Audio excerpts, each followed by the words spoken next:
नमस्कार विद्यार्थी मित्रांनो, आज आपण पाहणार आहोत महा-टी-ई-टी परीक्षा पेपर 1 व 2 या परीक्षेमध्ये विचारण्यात येणारे मराठी व गणित विषयाशी संदर्भित प्रश्न. तत्पूर्वी तुम्ही जर संध्या खित्री या चॅनलला नवीन असाल तर या चॅनलला सबस्क्राईब करा, लाईक करा, शेअर करा आणि कमेंट करायला विसरू नका. चला तर पाहूया. प्रश्न क्रमांक 1. माझ्याकडे कोण माणूस येऊन गेला या वाक्यात विशेषणाचा कोणता प्रकार आढळून येतो? बघा, या वाक्यामध्ये काय आहे? माझ्याकडे म्हणजे हे काय आहे? सर्वनामाचं काम करायले, म्हणजेच निश्चितच या वाक्यामध्ये काय आहे? सार्वनामिक विशेषण आलेलं आहे. पर्याय क्रमांक 4.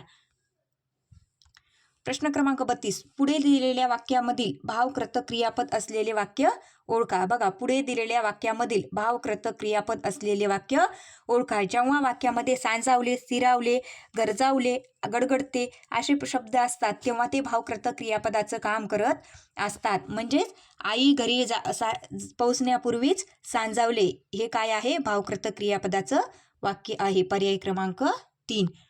प्रश्न क्रमांक 33. खालील वाक्याचा काळ ओळखा. मी निबंध लिहित जाईन. बघा, खालील वाक्याचा जाईन म्हणल्यावर निश्चितच काय आहे? हे भविष्यकाळ आहे, परंतु तो कोणता भविष्यकाळ आहे?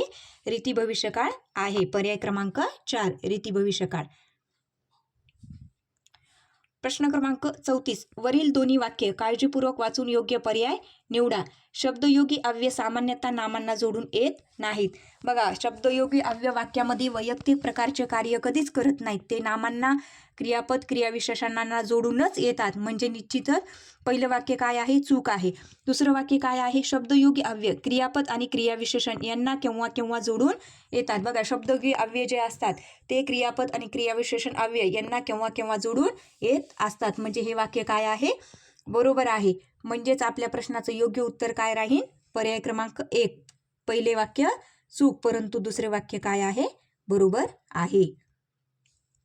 प्रश्न क्रमांक 35. मातृभूमीचा उद्धार करता यावा यास्तव मी गुणसुमने वेचली. बघा, त्याचा उद्देश काय होता? त्यानं मातृभूमीचा उद्धार करता यावा, त्यानं म्हणून काय केलेलं आहे? गुणसुमने वेचलेली येतं, म्हणजेच त्याचा उद्देश आहे.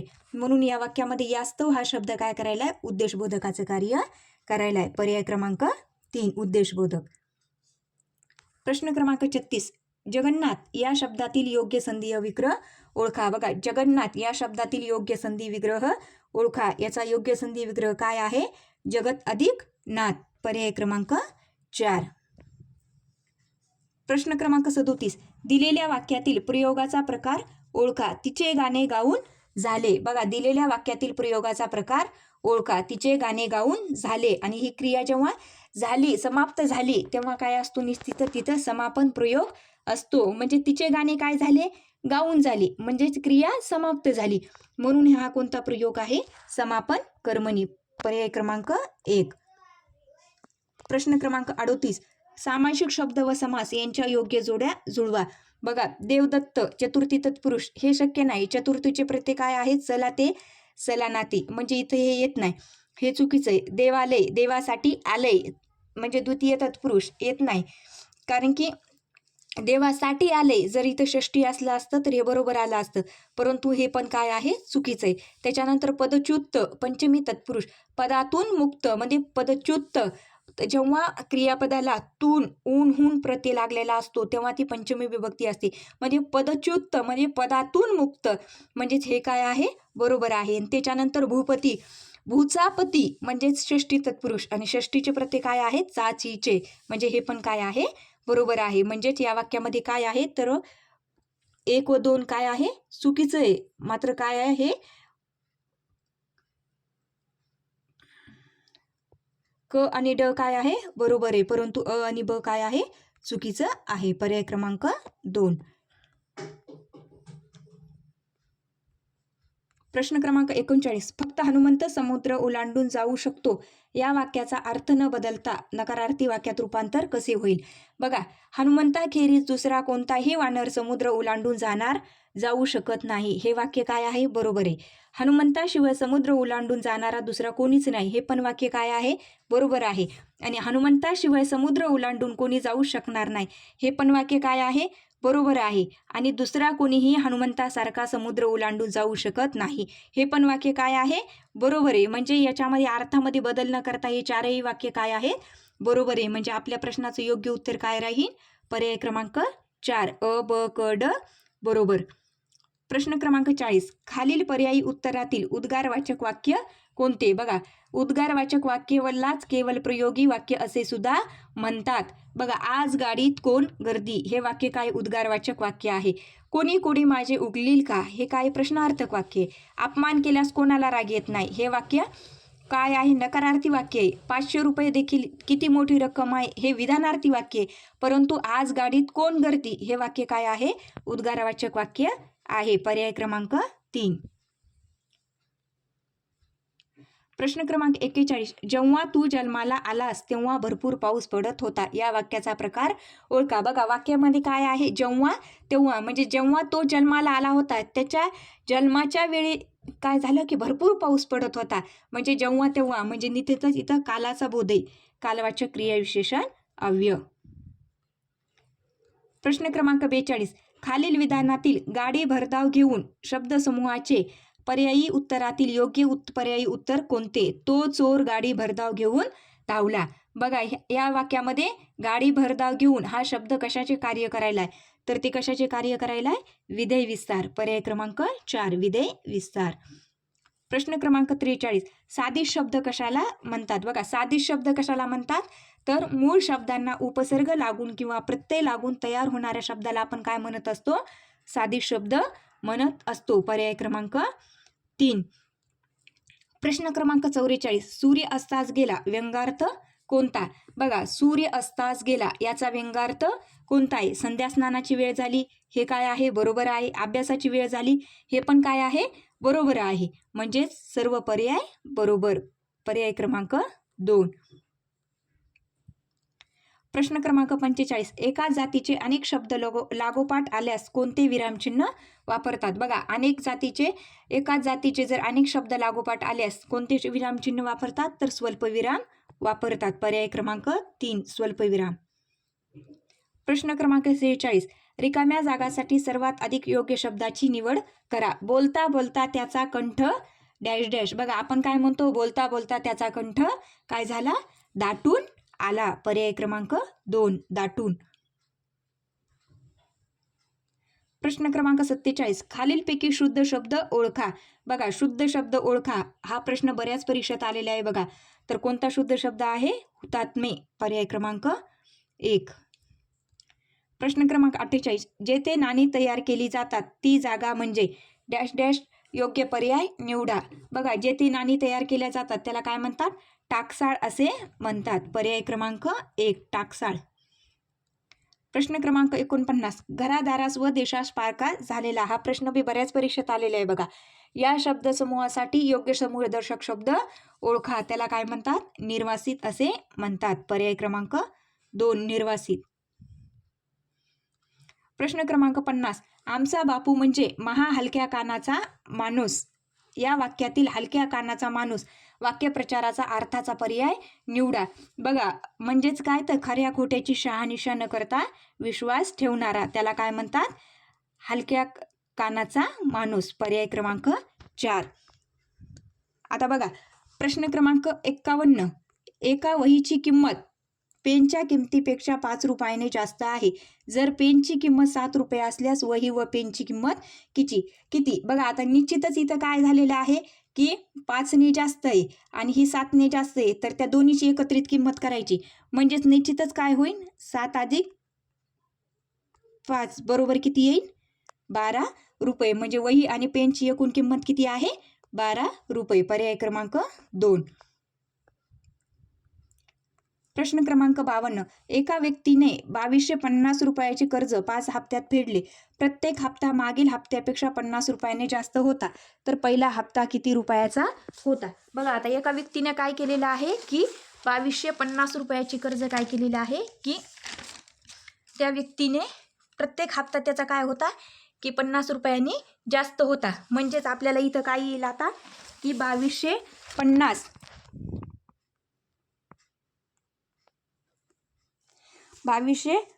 बरोबर काय येईल की 5/2. 5/2 आपण काय घेतलं की हप्ते किती आहेत? एकूण 5 आहेत, म्हणून आपण 5/2 घेतलं. आणि आपलं सूत्रच काय आहे? n/2. म्हणजे म्हणून आपण काय घेतलंय? 2. आता निश्चितच हे किती येईल? बघा, 900. 900 बरोबर 2a बरोबर 200.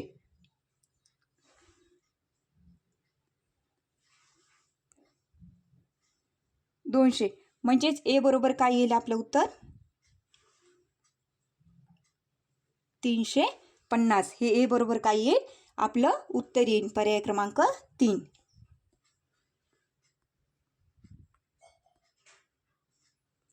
प्रश्न क्रमांक 54. 12 क्रमवार संख्याची सरासरी 10.5 असल्यास त्यातील सर्वात लहान व सर्वात मोठी संख्या कोणती? बघा, सरासरी म्हणजे काय असते की मधली संख्या असते. आता 12 संख्या इथं दिल्यात म्हणजे आपल्याला 10.5 संख्या ही काय धरायची? मध्यंतरीची संख्या धरायची. म्हणजेच आपली सर्वात मोठी संख्या काय राहील तिथं? सर्वात लहान 6 राहील आणि सर्वात मोठी 16 राहील. का सर्वात मोठी 16 राहील? कारण की 6 पासून संख्या सुरू होतात. 6, 7, 8, 9, 10 आणि त्याच्यानंतर 10.5 ही 6वी संख्या येईल आणि त्याच्यानंतर 11, 12, 13, 14, 15, 16. म्हणून आपल्या प्रश्नाचं योग्य उत्तर राहील पर्याय क्रमांक 4. प्रश्न क्रमांक 55. रमेशला मराठी, हिंदी, इंग्रजी व गणित या विषयात सरासरी 55 गुण मिळाले, पण विज्ञानात मिळालेल्या गुणामुळे 5 विषयाची सरासरी 3 ने कमी झाली. तर रमेशला विज्ञानात किती गुण मिळाले? बघा, आता सरासरी म्हणजे काय असती की दिलेल्या संख्याची एकूण बेरीज म्हणजेच काय असती सरासरी. आता 4 विषय दिलेत आपल्याला, दिलेत का नाही? मग 55 गुणिला 4, 55 गुणिला 4 किती होईल?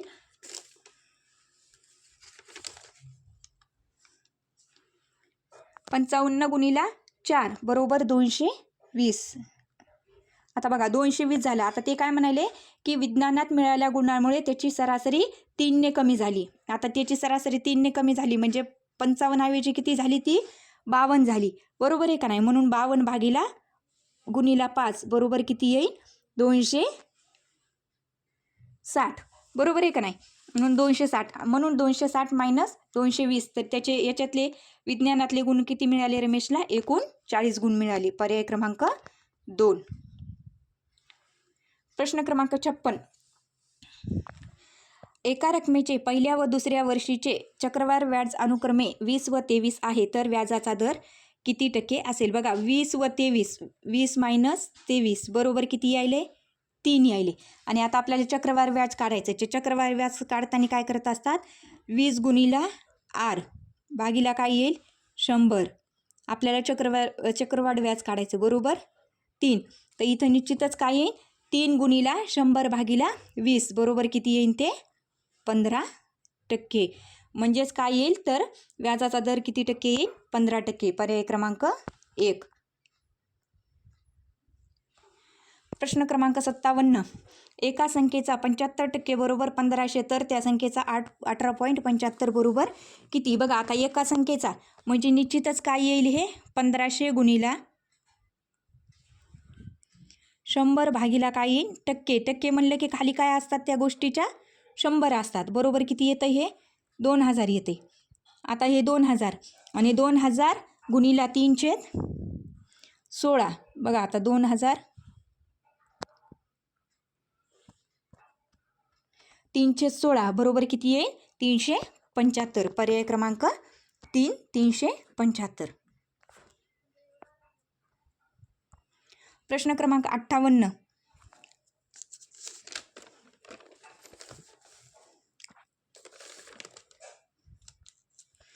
एका टाकीतील पाण्यात मिठाचे प्रमाण प्रति लिटर 25% आहे. ती टाकी उन्हात ठेवल्यामुळे 30 लिटर पाण्याची वाफ झाली, त्यामुळे पाण्यातील मिठाचे प्रमाण 40% झाले.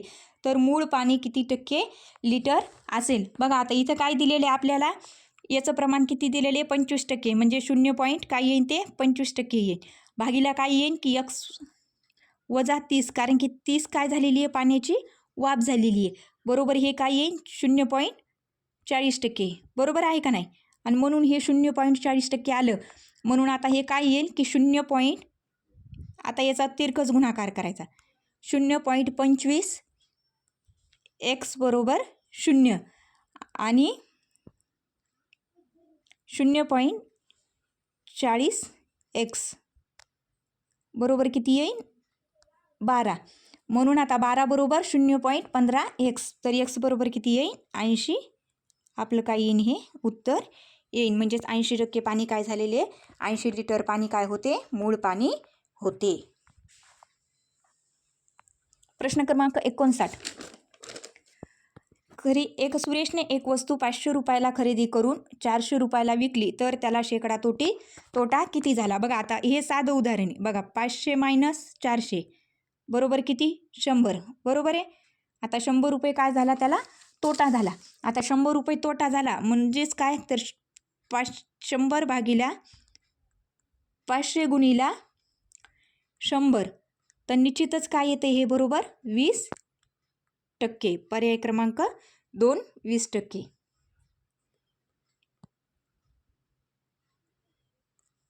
प्रश्न क्रमांक 60. 300 रुपयाची एक वस्तू 20% तोट्याने विकली तर तिची किंमत किती असेल. बघा 300 रुपयाची वस्तू आहे ती 20% तोट्यानं विकली. 20% तोटा म्हणजे काय तर ती 80, म्हणजे आता 3000ची वस्तू आहे आणि ती किती टक्के तोट्याने विकली, 20% तोट्याने विकली आणि भागिला 100 म्हणजेच तिची किंमत किती आली 2400 रुपये. पर्याय क्रमांक 1 2400 रुपये.